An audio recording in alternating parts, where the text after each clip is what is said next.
தமிழ்நாடு எத்தனையோ திருடர்களை பார்த்திருக்கிறது. அலிபாபாவும் 40 திருடர்களையும் கூட பார்த்திருப்பீர்கள். அலிபாபாவும் ஃபியூஸ் கேரிய திருடர்களையும் இப்போதுதான் எங்களுடைய மின்சாரத்துறை அமைச்சர் பார்த்துக் கொண்டிருக்கிறார்.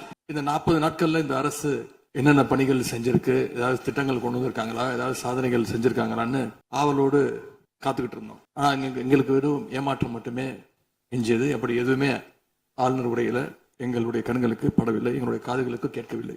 40 நாள் விரதம் முடிப்பது போல 40 நாட்கள் ஆட்சியை இந்த தாவேக அரசு நிறைவு செய்திருக்கிறது.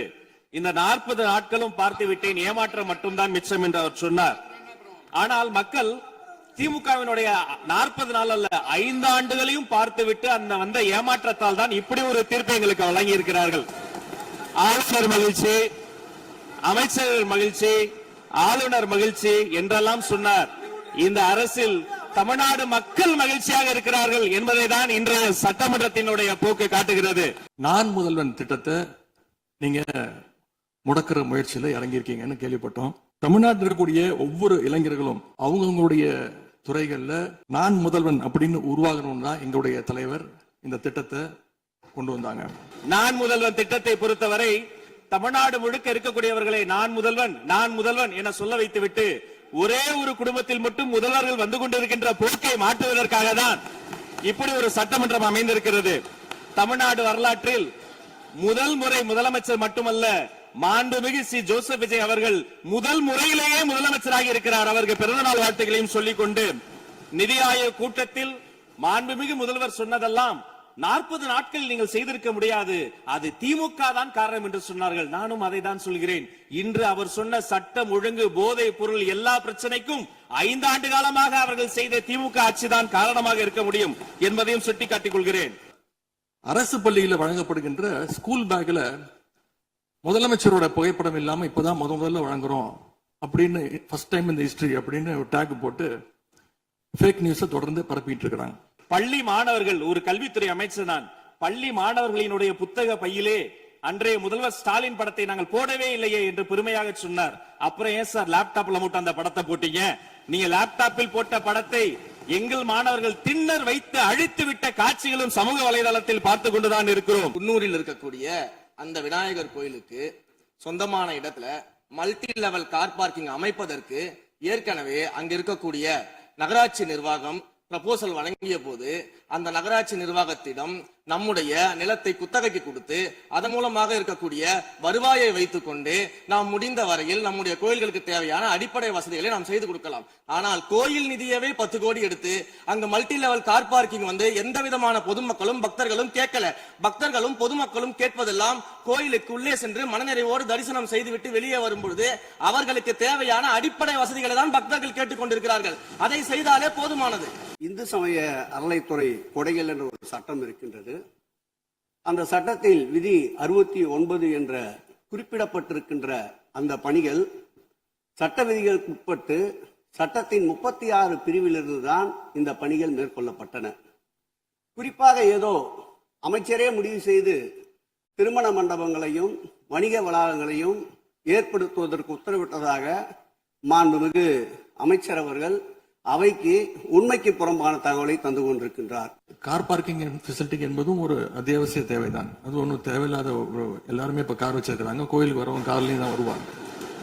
எனவே அதுவும் ஒரு தேவைப்படுகின்ற ஒரு வசதி தான். 10 கோடி ரூபாய் மதிப்பில ஒரு மல்டி லெவல் கார் பார்க்கிங் வசதியை அந்த கோயிலுக்கு ஏற்படுத்துவதற்கான திட்டத்தை இந்த அரசு வந்து அனுமதித்திருக்கிறது. இதற்கு முன்னால் இருந்தக்கூடிய அமைச்சர் அவர்கள் அதை அறிவித்திருக்கிறாங்க. அந்த கோயில்ல ஒட்டுமொத்தமாக மாதத்திற்கு வரக்கூடிய பக்தர்களின் எண்ணிக்கையே 500 தான் ஆவரேஜா. அதே போல அந்த கோவில்களுக்கு அடிப்படையில கழிப்பறை வசதி கூட கிடையாது. இது மட்டும் இல்ல, குன்னூர் மற்றும் உதகையை சுற்றி இருக்கக்கூடிய அனைத்து பகுதிகளிலும் இருக்கக்கூடிய 50 கோவில்கள்ல பேசிக்கா இருக்கக்கூடிய டாய்லெட் ஃபெசிலிட்டிஸ் கூட அங்க இருக்கக்கூடிய கோயில்களுக்கு கிடையாது. அப்படிப்பட்ட இடங்கள்ல கோயில் நிதியை பயன்படுத்தி எதற்காக மல்டி லெவல் கார் பார்க்கிங் தேவைப்படுது? அப்ப இது கமர்ஷியல் திட்டங்கள் இல்லையா? கோவில் நிதியை வந்து இப்படி கமர்ஷியலாக பயன்படுத்துவதற்கு எதிராக தான் நாம் இந்த திட்டங்களை எல்லாமே தடுத்து இந்த திட்டங்கள் தேவையில்லை, அதற்கு பதிலாக நம்முடைய அரசாணையிலே வெளியிட்டிருக்கிறோம். ஒரு வரியில் சொல்லுகிறேன் கோயில் பிரச்சனையை, முத்தமிழறிஞர் டாக்டர் கலைஞரினுடைய வசனத்தையே சொல்கிறேன். நாங்கள் கோயில் கூடாது என்று சொல்லவில்லை, கோயில் கொடியவர்களின் கூடாரமாக மாறிவிடக் கூடாது என்றுதான் சொல்லுகிறோம். தூய்மை பணி செய்வதை தனியார் மயம் செய்ய போகிறதாக தொலைக்காட்சிகளையும் பத்திரிகைகளையும் தொடர்ந்து செய்திகள் வந்து கொண்டிருக்கிறது. கடந்த காலத்துல போராடிய தூய்மை பணியாளர்கள் எல்லாம் நேரில் சந்திச்சிருக்கார் இன்றைய முதலமைச்சர் அவர்கள். ஆட்சிக்கு வந்ததும் தூய்மை பணியாளர்கள்லாம் பணி நிரந்தரம் செய்வோம் அப்படின்னு அப்ப வாக்குறுதியும் கொடுத்திருக்கிறாரு. ஆனா இன்னைக்கு சொன்னதுக்கு நேர் எதிரா தனியார் மயம் அப்படின்னு செய்திகள் வந்து கொண்டிருக்கிறது. தூய்மை தொழிலாளர்களை இன்றே பார்த்து விட்டதாக முதல்வர் அவர்கள் முன்னாள் முதல்வர் பார்த்து விட்டதாக சொல்கிறார்கள். எங்கள் கேள்வியே அதுதான். 10 நாட்கள் ஒரு வாய் சாப்பிடாமல் உண்ணாநோம்பு இருந்த போது நானும் எனது சகோதரர்கள் அண்ணன் ஆனந்தும் ஆதவும் போய் பார்த்தோமே. இன்று தூய்மை தேவதைகளை பார்க்கிற திரு ஸ்டாலின் அவர்கள் அன்னைக்கு ஏன் சார் பார்க்கல? ரிப்பன் மாளிகைக்கு அட்ரஸ் தெரியலையா? எப்படி போக வேண்டும் என்ற பாதை தெரியவில்லையா? எங்களுடைய திராவிட முன்னேற்ற கழகத்தின் சார்பாக ஒரு பொதுக்கூட்டம் அம்பத்தூர்ல ஒரு பொதுக்கூட்டம் ஏற்பாடு பண்ணியிருந்தோம். அங்க வந்து எங்களுடைய முன்னாள் அமைச்சர் இப்போ சட்டமன்ற உறுப்பினர் அண்ணன் தங்கம் தென்னரசு அவர்கள் சிறப்பு பேச்சாளராக போயிருந்தார். அவர் பேச ஆரம்பிச்சோடனே கரண்ட் கட் ஆயிடுச்சு. 30 நிமிஷம் வரைக்கும் காத்திருந்து நாங்க என்ன பண்ணிட்டோம், பொதுக்கூட்டத்தை அரசுக்கு எதிரான ஒரு ஆர்ப்பாட்டமா மாத்தி, கரண்டே வரல, ஆர்ப்பாட்டமா நடத்தி முடிச்சிட்டோம். தமிழ்நாடு எத்தனையோ திருடர்களை பார்த்திருக்கிறது. அலிபாபாவும் 40 திருடர்களையும் கூட பார்த்திருப்பீர்கள். அலிபாபாவும் ஃபியூஸ் கேரிய திருடர்களையும் இப்போதுதான் எங்களுடைய மின்சாரத்துறை அமைச்சர் பார்த்துக் கொண்டிருக்கிறார். அதை குறித்த நடவடிக்கை எடுக்கப்பட்டுக் கொண்டிருக்கிறது. அவர்கள் மின்வெட்டை குறித்து சொன்னதற்கு மாண்புமிகு புரட்சி தலைவி அம்மா அவர்கள் இதே மாமன்றத்தில் சொன்ன ஒரு வரியை சுட்டிக்காட்ட ஆசைப்படுகிறேன். இந்த மாமன்றத்திலே தமிழ்நாட்டிற்கு மின்சார தடையை அறிமுகம் செய்த திமுக எதற்கு மின்சார தடையை பற்றி பேசுகிறது என்று அவர் கேட்டார். கலைஞர் வண்ண தொலைக்காட்சி கொடுத்தார்கள், அந்த நாட்களை பார்க்க முடியாது. கலைஞர் வண்ண தொலைக்காட்சி கரண்ட் இல்லாம கருப்பு வெள்ளையா பிளாக் அண்ட் ஒயிட்டாவே போன அந்த காலங்களை எல்லாம் மறந்துவிட்டு ஆதாரம் இல்லாமல் உண்மைக்கு புறமான செய்திகளை மாமன்றத்தில் அவர்கள் சொல்வதை இதோடு நிறுத்திக் கொள்ள வேண்டும். ஒரே ஒரு ஆறுதல், ஒரே ஒரு மகிழ்ச்சியான செய்தி என்னன்னா, ஆளுநர் உரையின் பொழுது சட்டமன்றத்துல பவர் கட் ஆகல. அதுக்கு இந்த அரசை பாராட்டலாம்னு நான் நினைச்சேன். அப்படி நினைக்கும் போது பாத்தீங்கன்னா சட்டசபை நிகழ்ச்சியை லைவ்ல கட் பண்ணிட்டாங்க. இன்னைக்கு லைவ்ல வந்துட்டு இருக்கா அப்படின்னு எனக்கு தெரியல, கொடுத்திருக்கிறதா சொன்னாங்க. நேரலையை குறித்து கேட்டார்கள். எனக்கு ஆச்சரியமாக இருக்கிறது. 3 ஆண்டு காலமாக ஒரு தொழில்நுட்ப கோளாறாக அன்றைய சபாநாயகர் நேரலையை இருட்டடிப்பு செய்து விட்டார். ஆனால் இன்று மாண்புமிகு சபாநாயகர் நேரலையை கொடுத்துக் கொண்டிருக்கிறார். அவருக்கு எங்கள் சார்பாகவும் நன்றியை கூறிக்கொண்டு, நான் விவசாயியா பிறக்கணும்னு ஆசைப்படுறேன்னு முதலமைச்சர் சொல்லியிருக்கிறார். ஆனா இன்னொரு பக்கம் விவசாயிகள் மேல தடியடியும் நடத்தி இருக்கீங்க. விவசாயியா பிறக்க இன்னொரு ஜென்மம்லாம் தேவையில்லை, எப்ப நினைச்சாலும் போய் விவசாயி ஆயிடலாம். விவசாயிகளின் குறித்து இந்த மாமன்றத்தில் ஒன்று சொல்கிறேன். தமிழ்நாடு வரலாற்றிலேயே விவசாயிகளினுடைய சங்கத்தின் தலைவர்கள் மீது குண்டாஸ் போட்ட ஒரு சர்க்கார் திமுக சர்க்கார். ஆனால் அவர்கள் கண்ணீரை போக்க நாங்கள் போராடி கொண்டிருக்கிறோம். முன் எப்போதும் இல்லாத வகையில அரசு பள்ளிகளுக்குள்ள சட்டமன்ற உறுப்பினர்கள் போறாங்க. தப்புல போகணும், ஆய்வுகள்லாம் செய்யணும். ஆனா பள்ளி மாணவர்கள் மத்தியில மோசமான கருத்துக்களை கொண்ட பாடல்களை எல்லாம் ஒளிபரப்பி எல்லாரும் டான்ஸ் ஆட சொல்றாங்க. முதலமைச்சரோட போட்டோ மாற்றுறதோ பாடல் போடுறதோ இங்க பிரச்சனை கிடையாது. ஆனா அவங்க என்ன பாட்டை மாணவர்கள் மத்தியில போடுறாங்க அப்படிங்கிறது தான் இங்க இருக்கக்கூடிய பிரச்சனை. அரசு பள்ளிகளில் எந்த கட்சிக்காரர்களும், அது தாவேக்காரர்களாக இருந்தாலும் சரி, பள்ளி மாணவர்களை தொந்தரவு செய்யாதீர்கள் என்று சொன்னதோடு மட்டுமல்ல, பெருமையோடு சொல்கிறேன், எங்கள் கட்சியினுடைய ஒன்றிய செயலாளர் அரசு பள்ளியில் சென்று ரீல்ஸ் எடுத்ததற்காக நேற்றைய தினம் கட்சியை விட்டு நீக்கியிருக்கிறார் என்னுடைய பொதுச் செயலாளர். ஒரு மாசத்துல 200க்கும் மேற்பட்ட பாலியல் குற்றங்கள் நடந்திருக்கு. இதையெல்லாம் பாக்குறப்போ நாம இன்னைக்கு தமிழ்நாட்டில் தான் இருக்கிறோமா, இல்ல உத்தரப்பிரதேசம் மத்திய பிரதேசம் மாதிரி வடநாட்டில் இருக்குமான்னு எங்களுக்கு சந்தேகம் வருது. சட்டம் ஒழுங்கு பிரச்சனையை பற்றி பேசுகிறவர்களுக்கு அண்ணா பல்கலைக்கழகம் நினைவுக்கு வரவில்லையா? அண்ணா நகரில் பெத்த பிள்ளைக்கு கொடுமை நடந்ததற்கு கம்ப்ளைண்ட் கொடுக்க வந்த அப்பா அம்மா மீதை அடித்து துன்புறுத்தியது நினைவுக்கு வரவில்லையா? யார் அந்த மேலிடம் என்று கேட்பவர்களுக்கு யார் அந்த சார் என்பது நினைவுக்கு வரவில்லையா என்பதை உங்கள் மூலமாக நான் கேட்டுக்கொள்கிறேன். புதுமையான ஆட்சின்னு சொன்னீங்க, கடைசியில புஷ்பா பட ஆட்சியை கொடுத்திருக்கீங்கன்னு குறிப்பிட்டு பேசியிருந்தேன். அந்த அளவுக்கு குதிரை பேரம் தொடர்ந்து நடந்துகிட்டு இருக்கு. 3 சீட்டர் சோஃபா 3 சீட்டர் சோஃபா இன்னைக்கு 5 சீட்டர் சோஃபாவா அப்கிரேட் பண்ணிருக்கீங்க.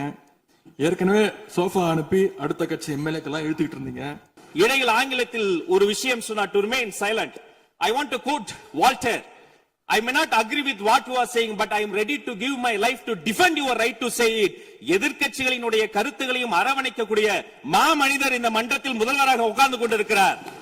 ஆக்கப்பூர்வமான விமர்சனங்களை சொல்வீர்கள் என்று பார்த்தால் திரும்ப அரசியல் விமர்சனங்களை மட்டுமே சொல்லிக் கொண்டிருக்கிறீர்கள்.